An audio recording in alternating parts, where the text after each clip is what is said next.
Sometimes I think maybe I haven't learned a darn thing in all my years.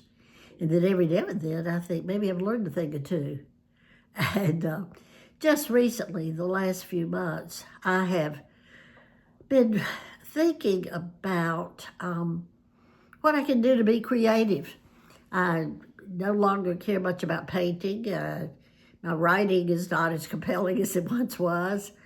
Lord, I read all the time. Sometimes I read good books. Sometimes I read trashy novels.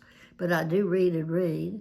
Now, I have to confess that my television rarely gets, well, I don't even have television. I do have Netflix and Prime and YouTube.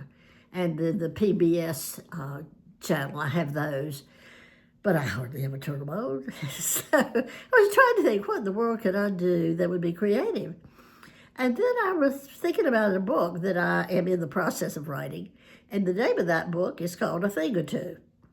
And as I was thinking about what I'm doing right this minute, as a matter of fact, it occurred to me that I have a thing or two I'd like to tell folks. And sometimes I'd like to be funny, have some humor in it, and sometimes be more serious. Some of the things that I might like to tell a thing or two about are about my own life, and then sometimes are more universal. But I do have a thing or two that I'd like to tell you. And I think the first thing or two I want to tell you is this, and that is why I'm calling it a thing or two.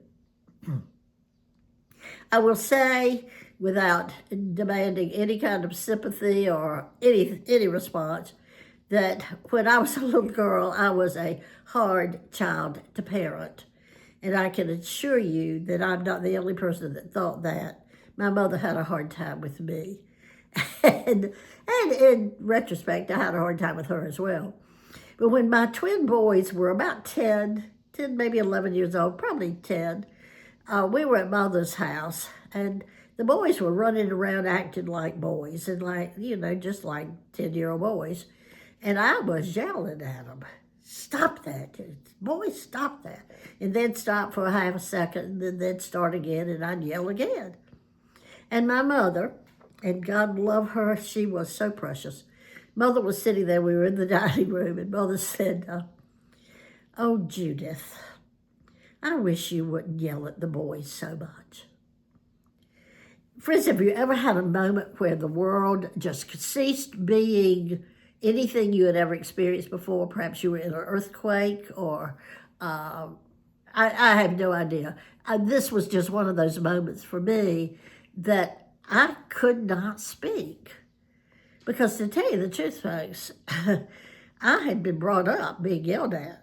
And so finally, and literally for the first time in my life, I sort of talked back to my mother. I was 36, 37 years old. And I said, "But Mama, you always yelled at me."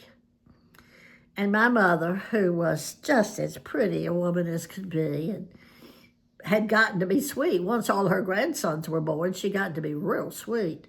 And she said, "Well, Judith, I like to think I've learned a thing or two since then."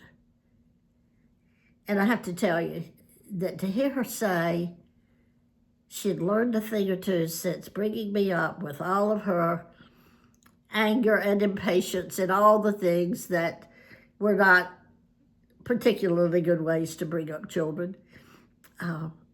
But that she said, I'd like to think I've learned a thing or two. And indeed she had.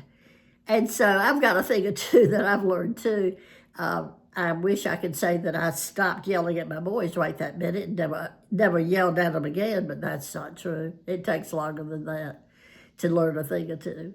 But anyway, I hope to see you again sometime, and I'll be sharing a thing or two with you if you'll come back. Thanks.